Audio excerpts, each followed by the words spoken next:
Nang di natuwa ang may likha, babaeng may toyo ang ginawa.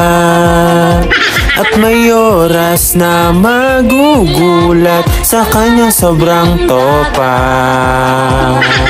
At pag hindi ka nagsorry, magbabago siya ng ugali. Kaya isang mali mo lang, magagalit mang aawa.